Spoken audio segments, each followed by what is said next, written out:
The Truth with Andrew Washington. Information on local businesses, things to do, current news, sports, and no politics. The type of information you want. The Truth. Come watch The Truth with my dad, Andrew Washington. Hey, how you doing? Thanks for watching. As you know, that's not Frank Carrera. Tonight we're doing a show on the 2004 championship team of the Long Island Ducks.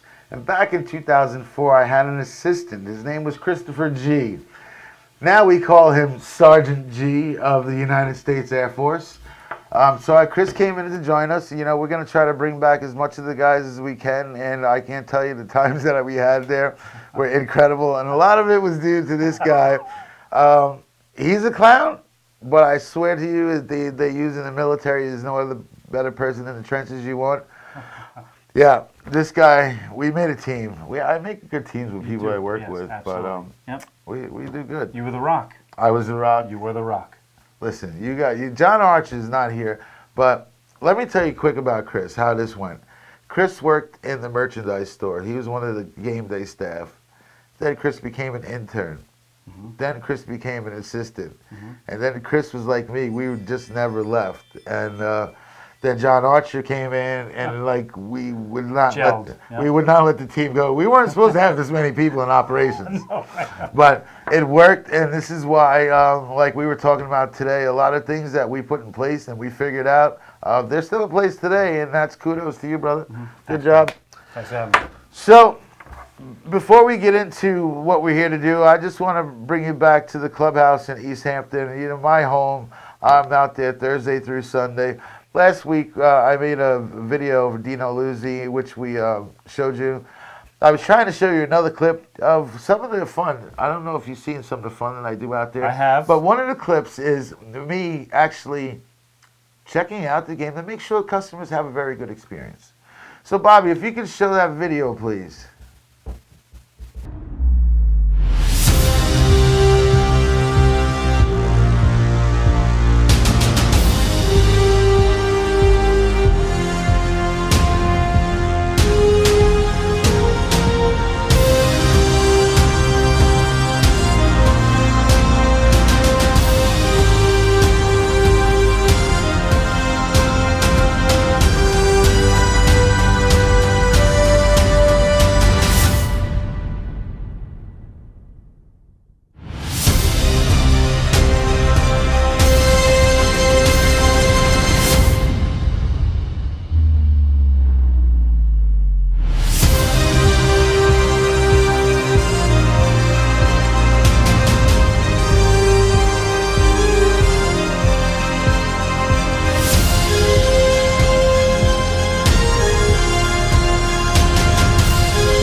I don't know if you took anything out of that video, but if you notice the last 12 seconds, that's usually crunch time when the game's on the line.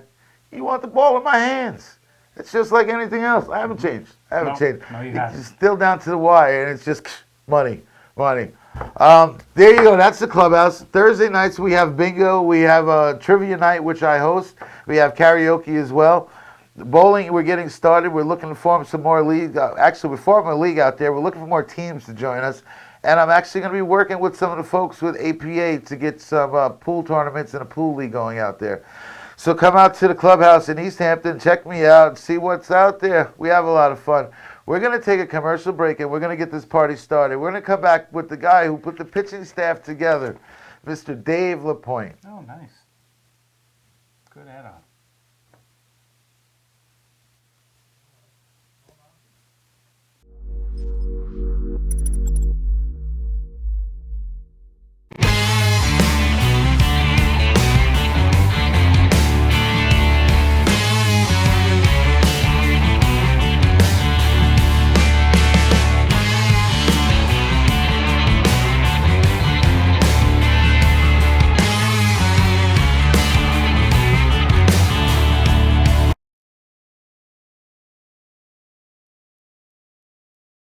What's up, ladies and gentlemen? Mike Crudell here, former pitcher for the Cardinals, Brewers, and the Long Island Ducks. You're watching The Truth, Andrew Washington, and Frank Correa on Strong Island TV. get a kick out of these dudes. All right. Testing 1, 2, 3, 4. You got it?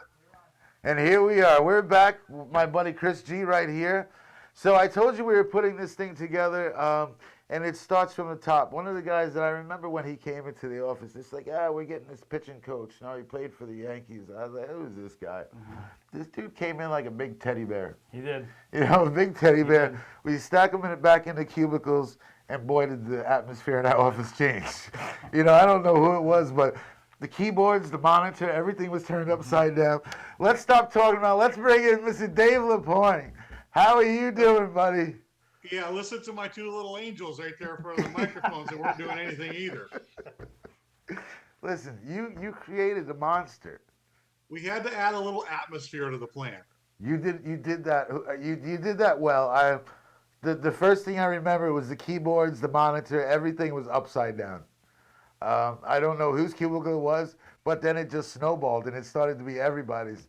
And I dared somebody to do it to me. I think I might have done something beforehand that led to everything being turned upside down on our desk. So I might have been responsible for that, but I was not the guy that turned everything upside down. No, you were definitely responsible for anything that happened after your arrival. I'll take credit for that. It was great to have you when you came in, and of course, the bond that we have ever since then is incredible. My kids, I have to keep my kids away from his wife, though. Denise? Yeah, she's a potty mouth. And Careful, she's listening. She's tough.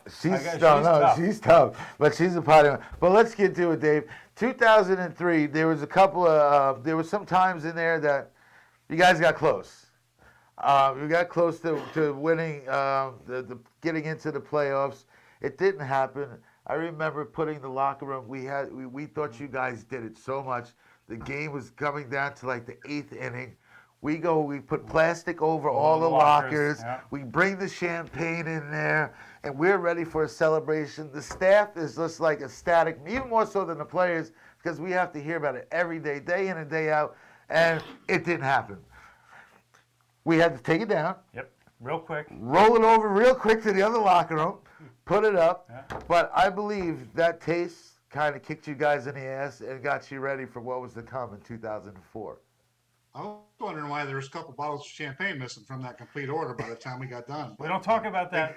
We don't talk about that. Well, my feeling on that is when you're around championship teams, if you have the people to do it.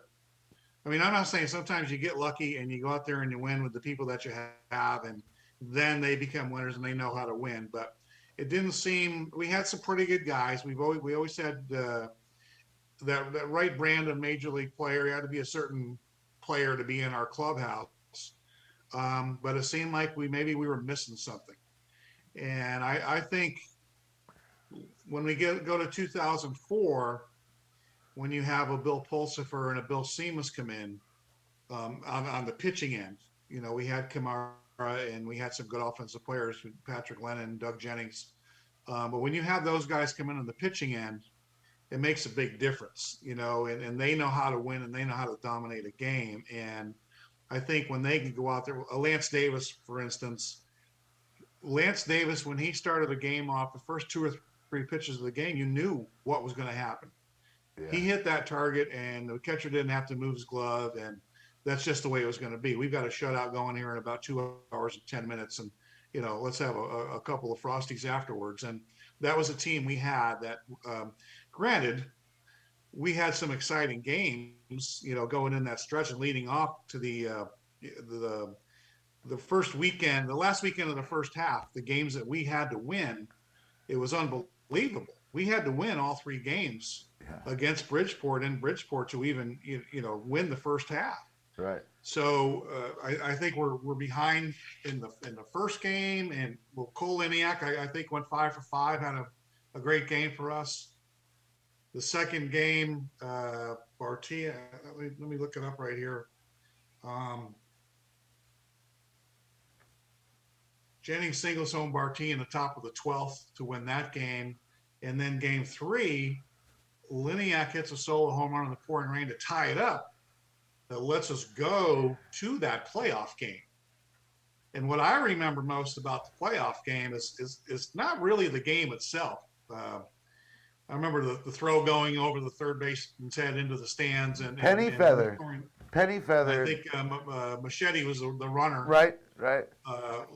Louis Rodriguez. No, Louis was Rodriguez. Yeah, Louis Rodriguez. Anyways, the boat trip over there, and Channel 12 being on the boat, and the lights and the TV and all the people, and then of course the trip coming back was twice as good. But to have 6,000 people, 7,000 people in Bridgeport to watch a game, we've never seen that before either. Yeah. So everything around that was pretty exciting, and things just fell into place. That team was super exciting. Like you said, like you guys found a way to win the games you had to win, but then you won the games that you thought there was no chance you were going to win. You mentioned a couple of the key players like Bill Pulsiver. I remember so much talking to him, and I spoke to him today. Unfortunately, he's not going to be able to make it. They did call him into work. But Bill was one of the guys. He wanted that ball in his hand. He wanted that ball, and his walk out to the mound. There was no other more intense walk out to the mound pregame than Pulse had. And he also taught the guys. The greatest thing about independent league baseball is you've got all these veteran major league players mixing with all these kids that never got drafted, never got signed. So you've got the exuberance with the experience, and they kind of play on each other. And Pulsiver was one of those guys that, there actually is a way to be in the dugout, and you can have a sense of humor and a personality, but you still better be watching the game.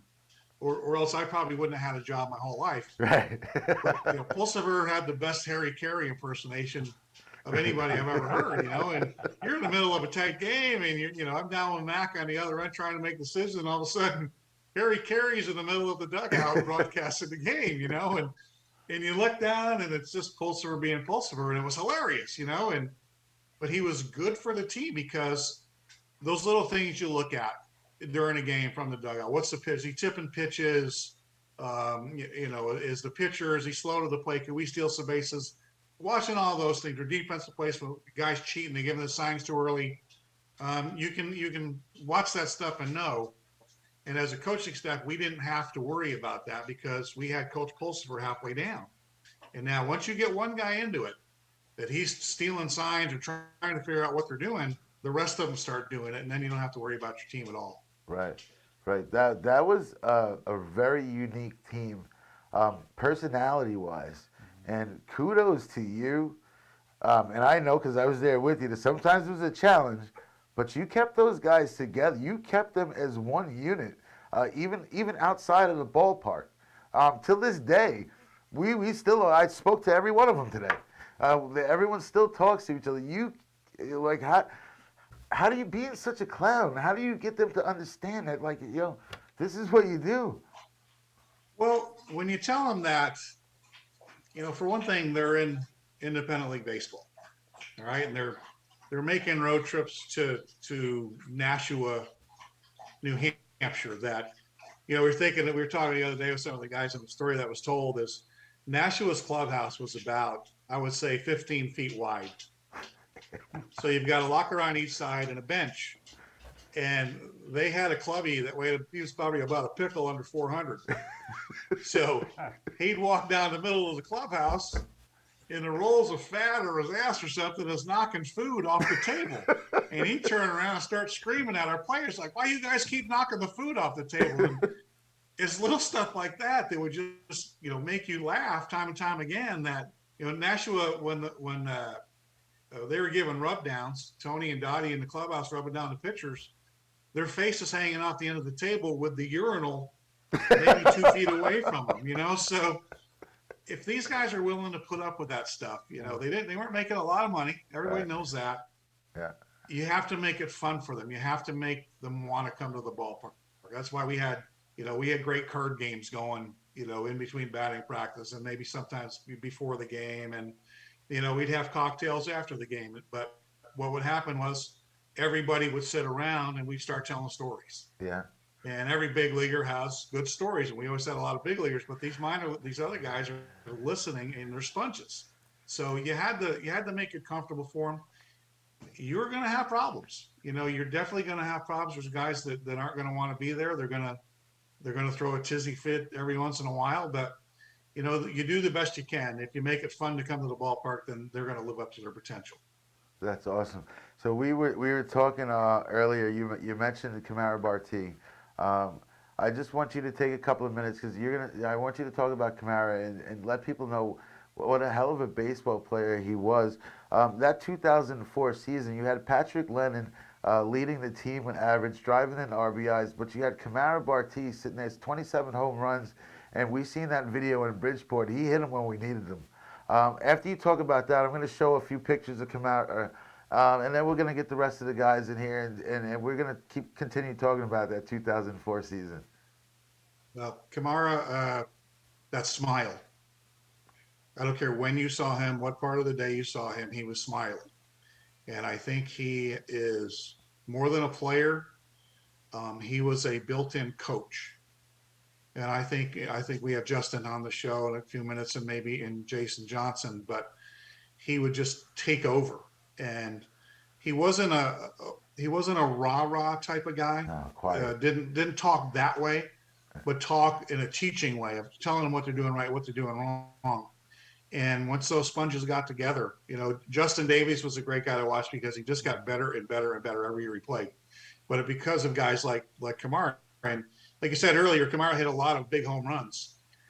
And Kamara would hit the home runs when he just missed the first two pitches, not even close. You think, all right, this at-bat's over with. Grab your glove, boys. We're going out to the field.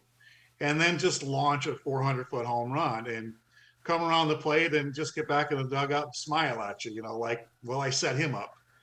And he was just a great guy, as we all know him and way too young to be going, away from his family. And the smile on his face when Amari was around the clubhouse and, just a good guy. And to be back in the big leagues where he belonged as a coach, he made it back, but rest in peace. One of the good guys of the game.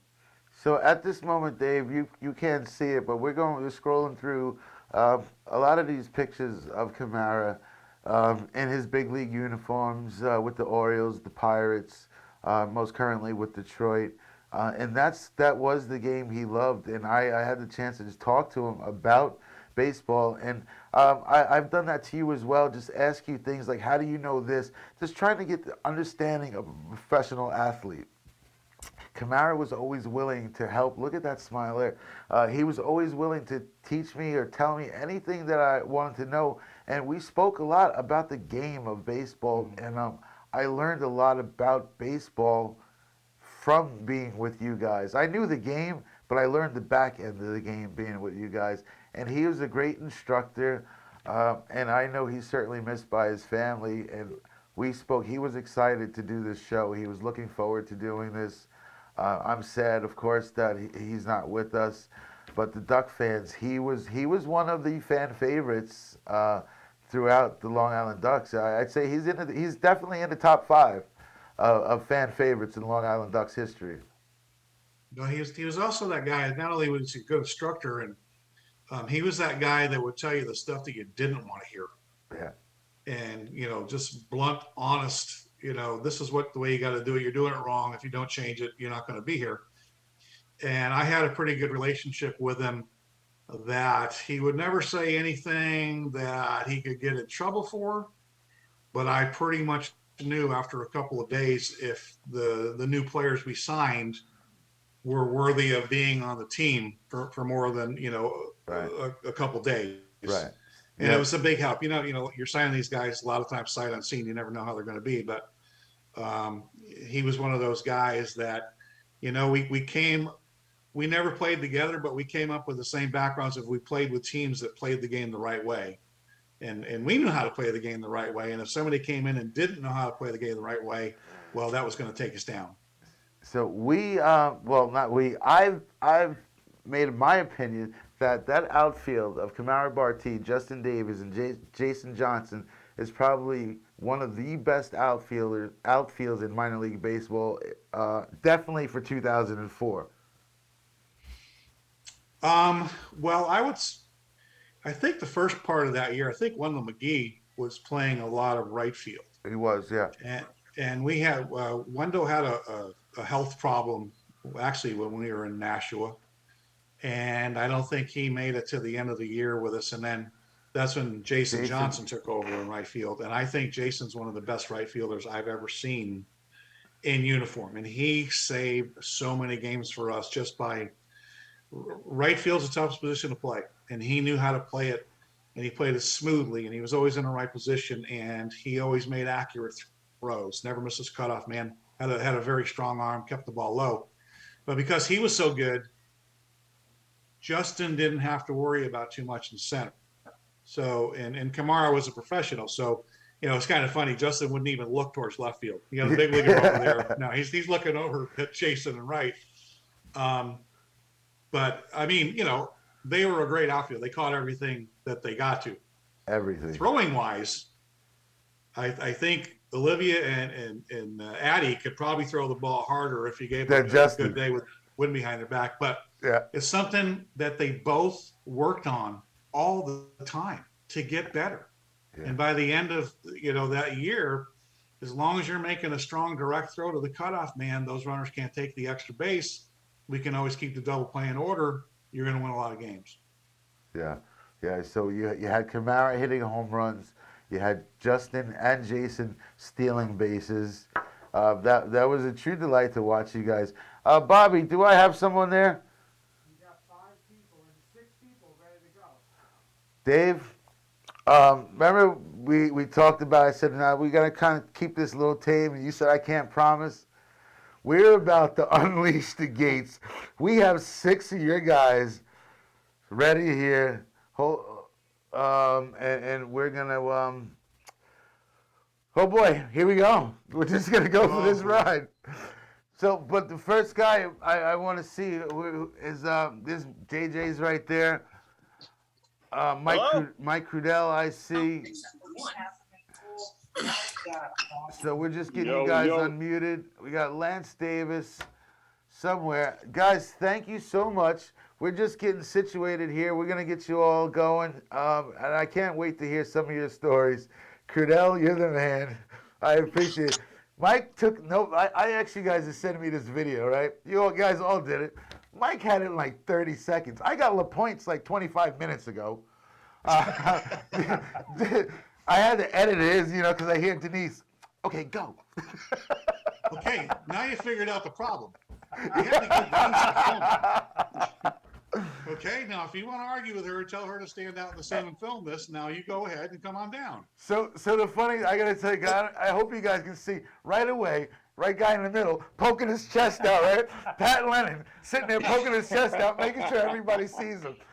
Guys, thank you so much for coming on. I appreciate it. We got an empty chair over there. I think that's got to be Lance. I don't know. There's a map on that wall for no apparent reason. I know. He's supposed to have. He told me that Moosehead is up there. Who's that? Hey, crew. What do you say, buddy? Here we go. Look at this. As a pitching coach and as a man, basically as a guy that signed everybody, you get to know him real well. You get to know. You have to answer a lot to everybody because you brought him in the first place. Now, the Brian Ricard stories are just absolutely fantastic. He's coming on in about 10 minutes.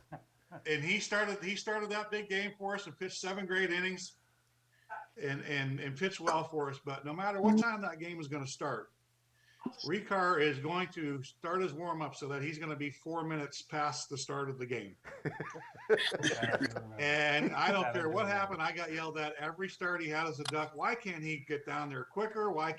So finally, he had heard I'm getting yelled at. So he comes down for a 7:30 game at like 10 of 7, which we only need 15 minutes to warm up.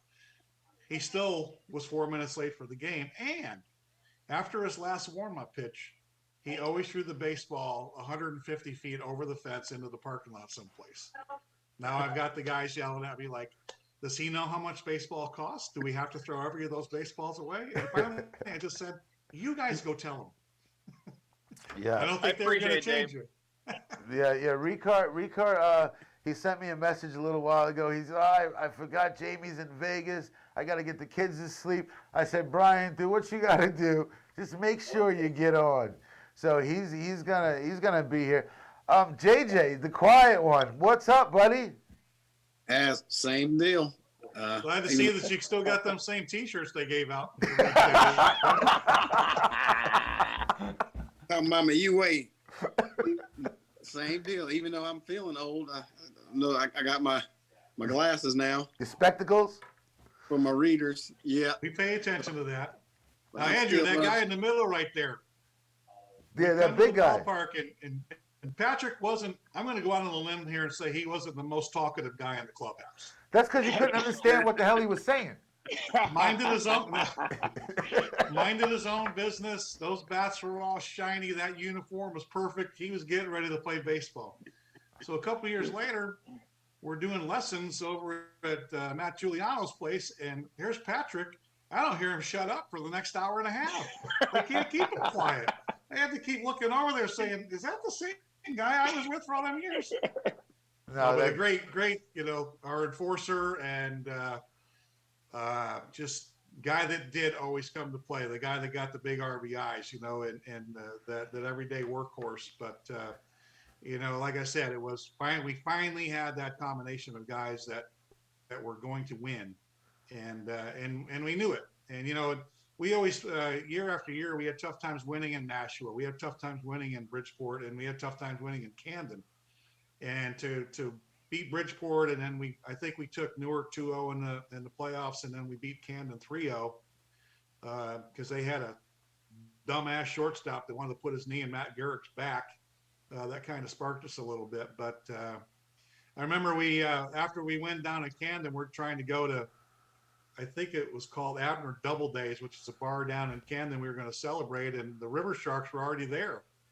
And they were trying to say that we can't come in, you guys can't party here. And Mr. Lennon walked through the door with a look on his face, and we were able to party there. yeah, no, I remember those looks. He was, the funny thing about it, he's a very, was now. He was a very intimidating person just because of his stature. But we're going to tell some of the other things, but you put a lot of work into your baseball. But I have not seen somebody put as much work into looking good, shining your shoes, making sure you had the right string that went under your cleat, so your pants held the right way. You got the whole team doing it. This guy's putting holes in his pants so he can loop it around. Pat, you put as much effort into your appearance at the plate because you damn sure wasn't running. So that's why you hit the ball. You were just standing there posing. That's it, baby. My dad always told me back in the day, it's whatever you do, you make sure you look good doing it. So my thing was I came to in baseball, it was like look good, feel good, play good. So if you stunk, you at least look good doing it. Well, yes, you did do that. You did look good doing that. But I have to say, I haven't seen any of those moments where you stunk too bad. A couple of them. But, we're all allowed off days. Mike I remember the Crudell. first time I was an agent, and I think, were you in Massachusetts, AA? Anyways, I'm out there looking, and all of a sudden it's 45 minutes before the game. This guy's down the left field line stretching. And then you start looking, and there's that physique. Somebody chiseled this guy and threw him in his uniform. I go, who the hell is this guy? I got to write him down and get him on the. Then later on, running the Ducks and everything, now he's on my team. I said, I remember you pretty well, and I didn't want to get you mad. Well, he's got that memorable look to him because our groundskeeper at the time, Brad Keith, he was with the Montreal Expos farm team, and he remembered Pat when Pat first walked in, and he's like, oh, fuck off. That's what he used to say. Yeah, so you do that. You give that a little intimidating, but one of the nicest guys around. Guys, we're going to take a commercial break. Don't go anywhere. We have like another half hour to go, and I can't wait to hear more of your stories. I'm going to find Lance. I don't know where he's at. I have an empty chair with a flat. I don't know who's missing. Somebody's there. But we'll be back after this. I think that's Lance. Yeah, Janet's his wife.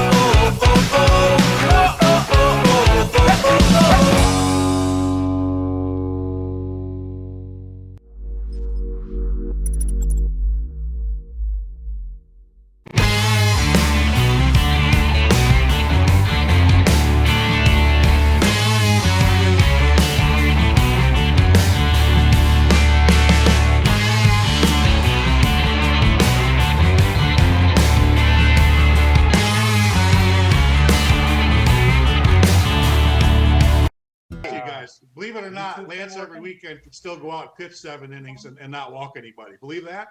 Well, we're back. Hi. We found the missing guy. We found the owner of that chair. That's Mr. Lance Davis. Typical Lance fashion. He's a clown, but when you needed the ball in somebody's hand, you want it in his hand.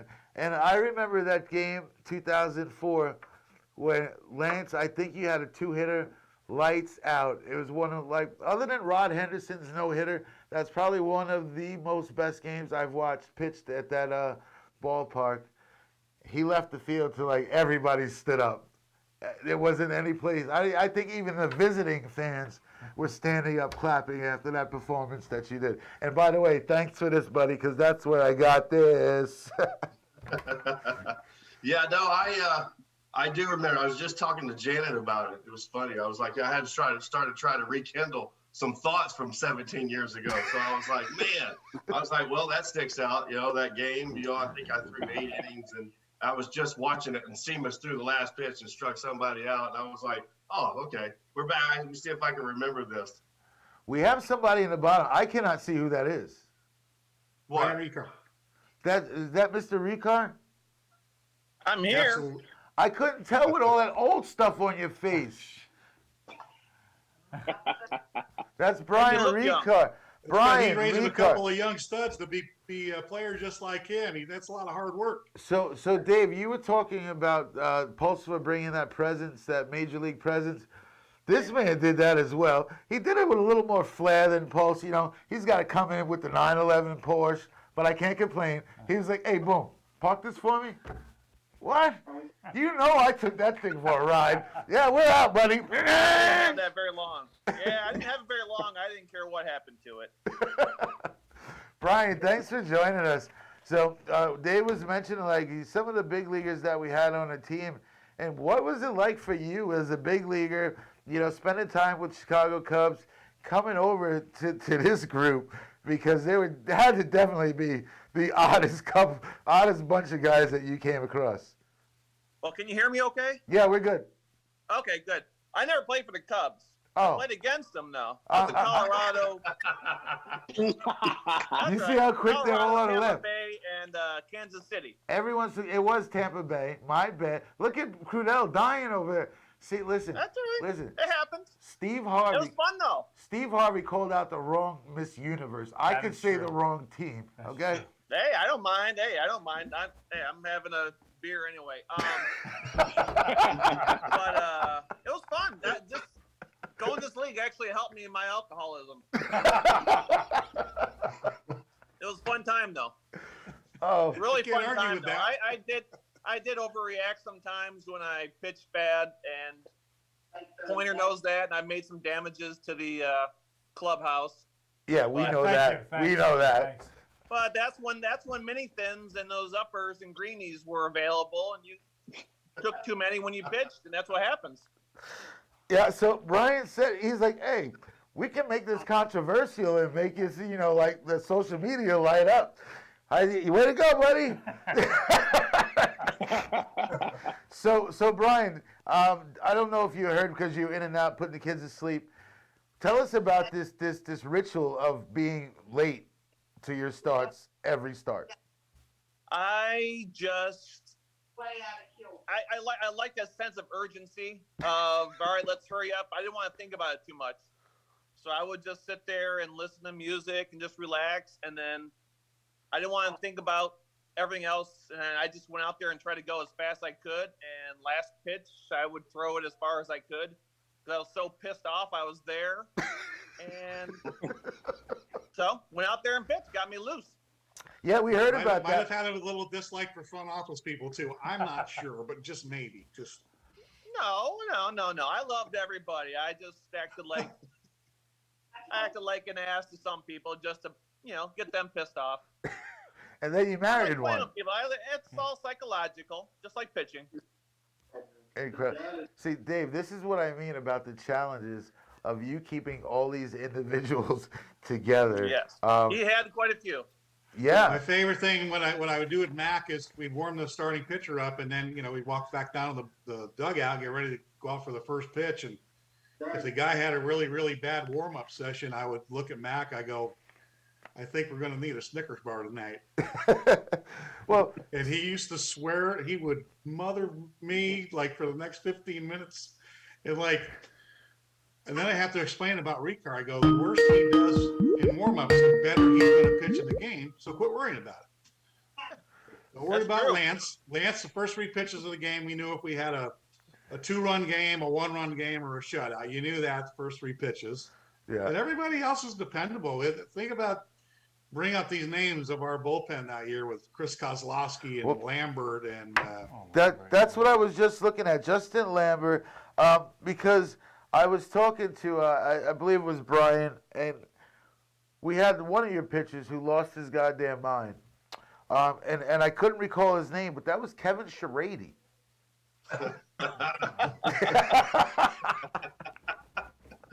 Yeah, he's a friend of mine on LinkedIn. I chit chat every once in a while, but once in a blue moon, just say hey to him on there. Is he still? We also had Andy Shabilo on that team. Oh, gee, Andy Shabilo, but I don't think he was as bad as the calls that we got about a ball player for the Long Island Ducks walking down the street with no clothes on or walking down the street with his underwear. I don't think we had those. Guy coming back with his bare foot cut up, like, where were you doing? I just went for a walk. What? I remember my favorite part is when we bring Joe Cotton in the 7th and they play Cotton Eye Joe, and that crowd would just go nuts for that. That's Joe Cotton, that was tremendous. You had, well, Bill Seamus. It was one of the things that when Bill came into the game, it was like, thank God, because he was shutting them down. But Joe Cotton was a really good setup guy for you. Oh, absolutely, and they came as a package deal. It was Joe Cotton and Rusty McNamara came as a package deal. Oh, that's one you keep bringing all these names up. Remember one of the funner games, we had fireworks night, and there's a guy in the crowd just ragging on Rusty McNamara the whole game, just wouldn't shut up. So yeah, a lot of guys would go out and watch the fireworks. Rusty just came up and got into street clothes and went and sat right behind this guy in the stands. Yeah, I brought him up into the laundry room when we were done. It was a good bunch. They were fighters. You weren't going to push them over, that's for sure. No, there wasn't. And thankfully we didn't have too many incidents with your players, but we had a lot of laughs and a lot of good memories between Lance, Jason, Brian. Like you said, you had your moments, but didn't you marry one of the Duck staff? Yeah. Yeah, you mentioned her, Jamie. Yeah, I met her there, and that's one good thing that came out of all that. Well, we do have a lot of marriages that kind of stem from the Long Island Ducks because you Dave stole one of my drinking partners during the day, though. That's what you did. When I worked in the office, a few of us might at 3 o'clock on a Friday might break away early and head down to the clubhouse and have a couple of Coors Lights and. She was one of them. Outstanding. Yeah, but then I remember Jamie Brewington. Jamie Brewington. Oh. So when we had that trip to Nashua where Wendell McGee kind of lost his mind and right during the national anthem on the sideline, just something happened. Yeah. And he's down on the ground and everything like that. And Kamara's taking care of him. And Jamie comes over and he goes, wait. He's speaking in tongue. I'm going like, well, how the hell do you know that? Have you done that before? But that was an exciting trip. And then 2 days later, didn't somebody lend Wendell his car to drive to Boston and we never saw him again?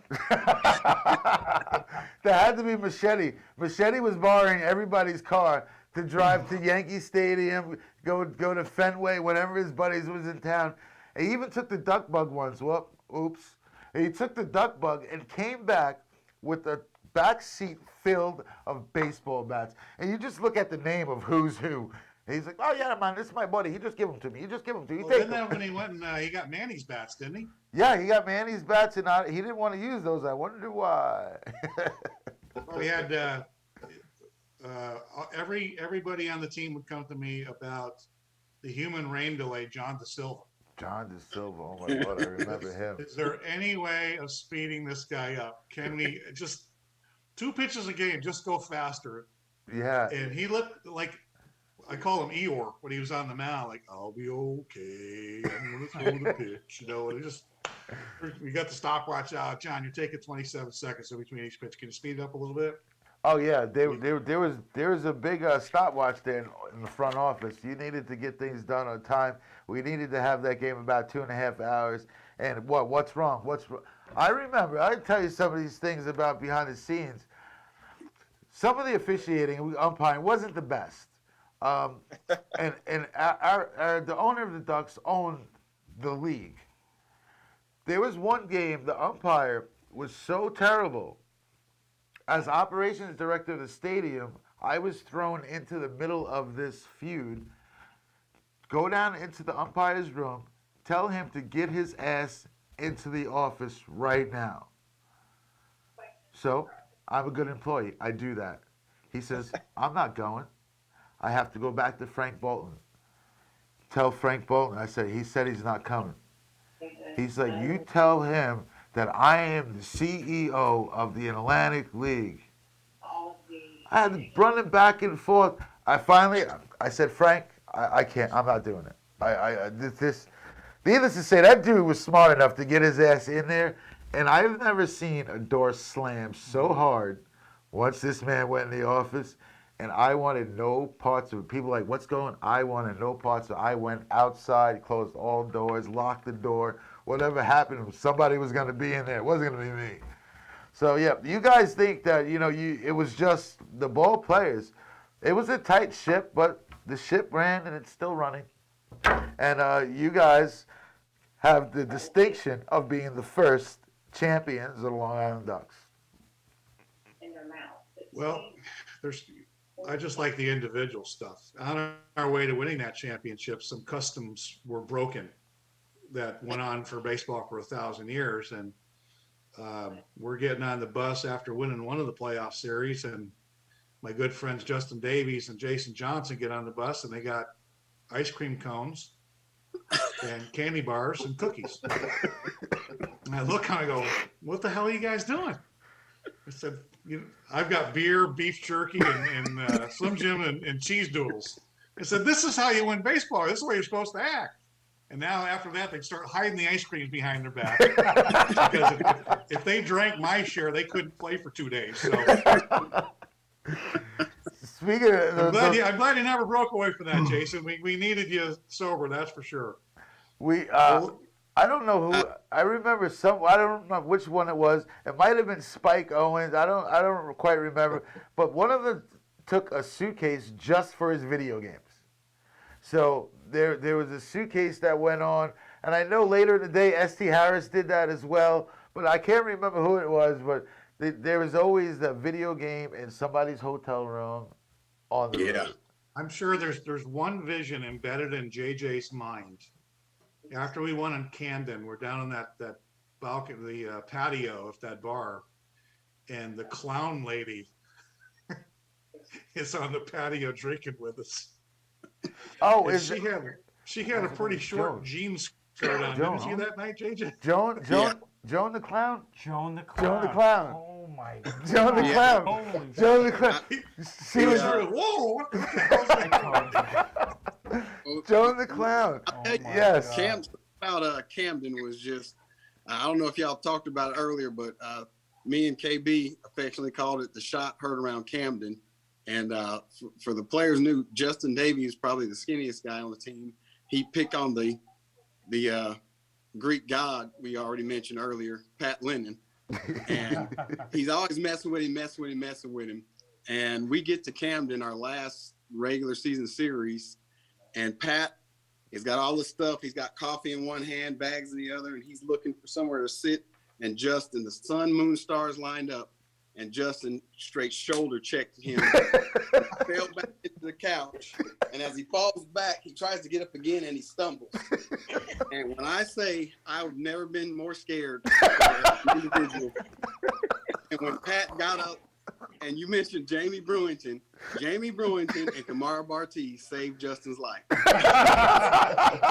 Pat finally got to his feet, and I was like, well, I'm not getting in front of him. He can kill me on his way to Justin. And Brew and KB says, whoa. he finally got you. Calm down.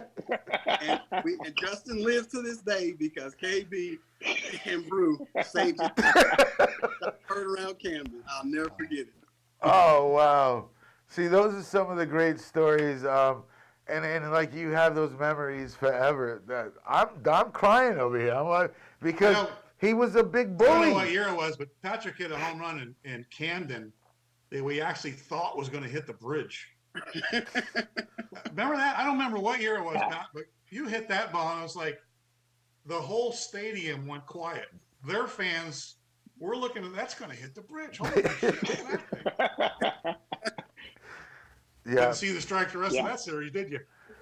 No. Matter of fact, that was I think that was the first year when I came over. And So that was 2002. Was because that was my first year. Yeah. I think it was the first year when we all came over and when that happened. What was the guy from Nashua? Big guy from Nashua. I just remember Byron. What is it? Glenn Murray. Glenn Murray. Oh, no. Jimmy Hurst. Yeah. Jimmy Hurst. Because JJ, you talk about being scared. You got Pat Lennon, Jimmy Hurst. We had the All-Star game over there, home run contest, and these dudes, now the big leaguer comes out and Pat, now the big, hey, son, give me that. Hey. And then they got him and Jimmy. Nah, man. No, I think I went and got in the costume. He had one in I remember in Newark. Pat didn't go out that much, and I would know. And we go to the bar in Newark, and it must have been one of those days that the AC's not working in the room or something. But here's Jimmy Hurst is in the bar, and now Patrick Lennon's coming down to the bar. This is turning out to be a WWE match for sure. They got the earrings sparkling and got the pinky up with the drink. Yeah. Yeah, they turned out to be best of friends. That was no fun. That was definitely no. But those two monsters were some of the nicest guys. But I think they just like to growl at people just to keep people's distance away. Hey, we're getting close to the end. Brian Ricard, before I let you go, tell me what you're doing. Tell us what you're doing if you want to, other than drinking a beer. If not, I appreciate you, buddy, for coming on. Reliving these moments, No, I appreciate it. I heard when I was on earlier, I heard Pointer talk about the game the playoff game where I pitched the 7 innings. And tell you the truth, I was more nervous for that game than I was any game my rookie year. Just because my rookie year, I was throwing I couldn't do anything wrong my rookie year, 95, but I just remember that game. I was so nervous and just so happy to get out basically every inning. I wanted everything to work out for the team and do as best I could for them. I didn't want to let the team down because it was like a one-game thing with Bridgeport. So that's my one big memory out of the whole thing. It was, that was fun. But now I'm basically just a glorified merchandiser. I go into Home Depots, check and make sure our ceiling fans are up and working, and go to the next one. That's it. Well, next time I go to a Home Depot, I'll make sure I look up and think about you. Don't mess with them. Don't mess with them. They got to make sure they're all nice and clean. So I appreciate you having me on, and it's great seeing everybody and hearing all the stories. So you guys all stay safe and take care of yourselves. Thank you very much, Brian. I do appreciate it. Tell Jamie I said hello. And I really do hope we can stay in touch. We got to do this again soon. Thank you very much. Yeah, hey, like I said, anytime. I'll make it more, I'll get social media involved if you want me to. All right, the next one we can go a little. Let's get the first one. Yeah, we'll get your ratings up. I'll get your ratings up. Yeah, the next one. Let's go. Mike Crudell, what are you doing? I'll tell you stories. I won't name names, but I'll tell stories, and it'll be fun. I appreciate it, Brian. I can't wait. All right, you guys have a good night. Appreciate it. Love you guys. Thank you. Hey, Brian. Bless you. Mike Crudell, what are you up to, man? What are you doing? Living the dream, man. Trying to help people out, Are you doing instructions? What do you got? Let us know what you're doing. Nah, man. I try to do some things with the Cardinals any chance I can, but pretty much I hang out with my soon-to-be 7-year-old daughter, and I sell IT solutions. So I due to the pandemic and everything, I spend all day on Zoom calls just like this. Oh, so when you're not working, you got to work. My bad. It's No, man, I love it. It's no big deal to me, to be honest with you. It's better than commuting out to the office every day, which they shut down. So yeah, dude, I just work from home. I do Zoom calls and sell IT solutions to about 15 accounts here in the Midwest. Hey, I will say this for him. He's down at every Legends camp with me with the Cardinals. And little did I know that he is the best player down there. We're talking about all the other pitchers and players from Major League Baseball. There's 38 of them. He's the best one out of the bunch. Didn't know that. He's also the youngest. Not anymore. Not anymore. He's also the youngest. Well, Mike, you can hang out, stay here, but I just want to personally thank you for coming on, because when I had this idea, I reached out to you, and like you didn't hesitate, and you said yes, and I do appreciate that. We did have a good time there in a good old Central Islip. JJ, what's up, brother? Hey man, I appreciate you. You reaching just out. give us a gunshot? Yeah, Give us a gunshot, he started didn't you? stuttering But, now. He's I taking. would be like Pat Lennon He's no like matter from the what. school of Lennon. So I've been talking. Motivation. But no, I'm in North Carolina. I've been a police officer for almost 15 years. I work in nuclear security for the last 13 though, and I'm kind of coaching. I'm a firearms instructor, so I get to play with all the high speed, high tech guns and teach officers how to shoot them. So, but I don't have to deal with the public, so it's like the best of both worlds. That's a great gig. That's right awesome. there, That man. you had me at nuclear. So Justin, I was trying to get Justin on. Justin is also a police officer down in the Carolinas. You give me some truth to this story. One of his first foot chases, he had no idea. He got lost because he didn't know where he was going. Is that just? I don't know. He's in a different department than I was with. Yeah, but you boys, you guys talk. That's probably accurate. I know my first one, I did. I chasing the guy at night. Tackle him over a car. We go down through these houses, and I'm like, I don't know where I'm at. I can't tell you what street we're running to. I ain't lived here that long. So we end up catching him later. We'll get you later. We'll get you later. They're frequent flyers. They habitual line steppers. Yeah. You don't know. Well, thank you. Thank you very much. And I just want to give a shout out to Kevin Baez, who was going to try to make it here, but he was driving from Queens. Happy birthday, Kevin. Mr. Lennon, what are you doing? Where are you at? Dude, JJ is down in my home state, and I'm still here on Long Island, man. Go figure. I wish you could switch. Yeah. I'm still out having to see you from time to time. But those who haven't not been out into this area, I'm living right down the street, actually from the stadium. This area now is like completely different. I mean, it's the whole thing of built up condos, and you got the golf course there. Well, you guys knew who played golf, but now they built condos around the golf course. And I just about 2 years ago, I bought a condo over here right down the street from the stadium, so I get to hear the fireworks at night, see the lights, but never make that right turn. Just keep on going.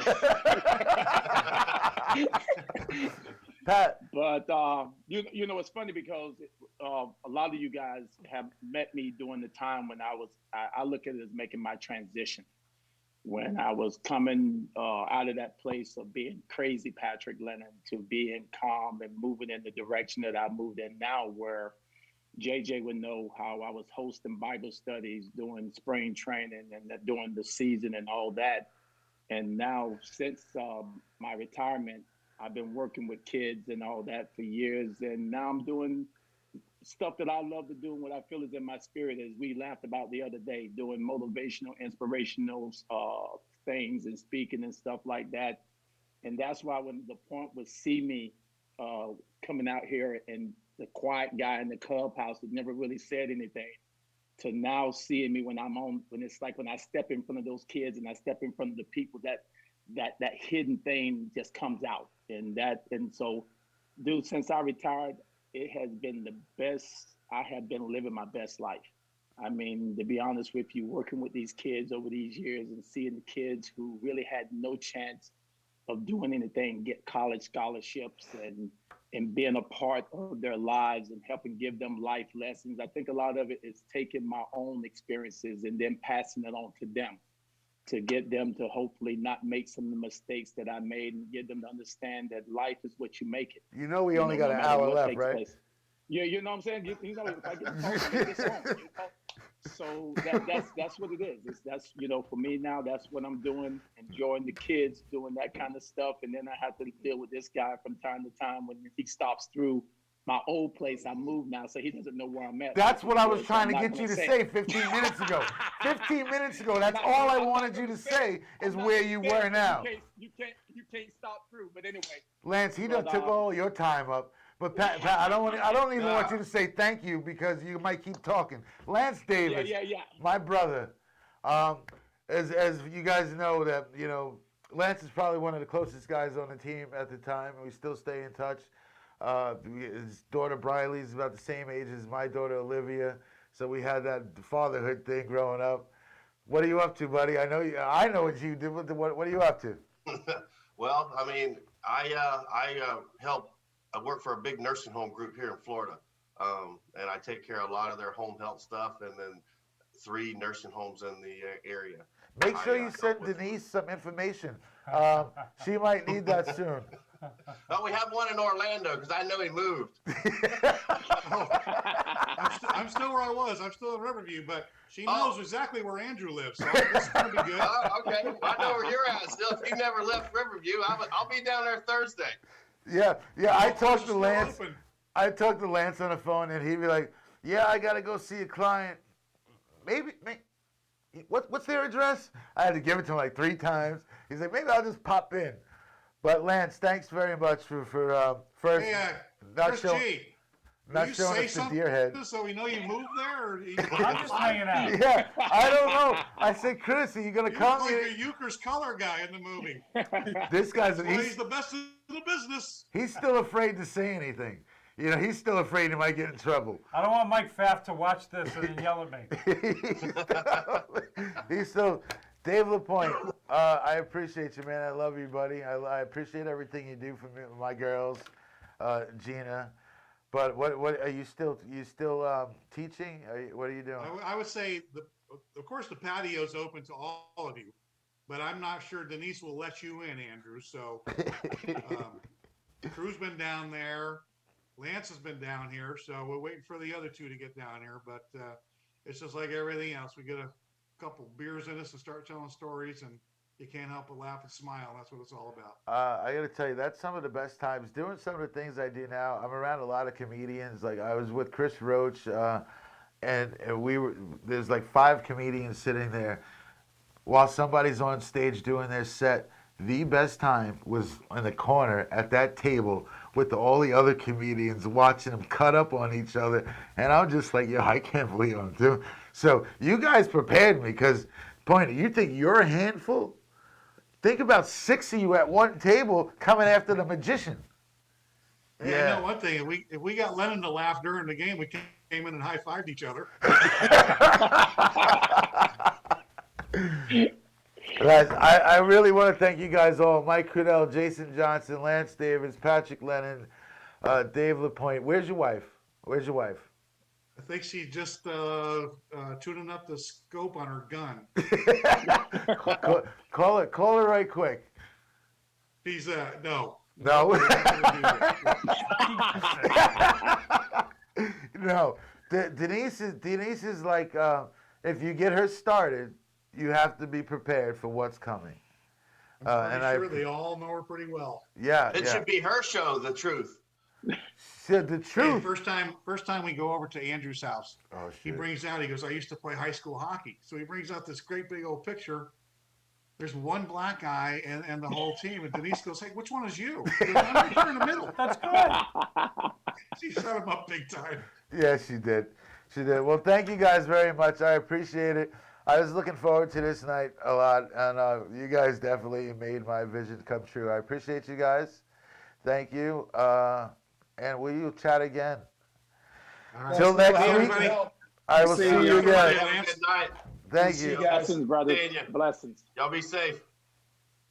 And we're out of here.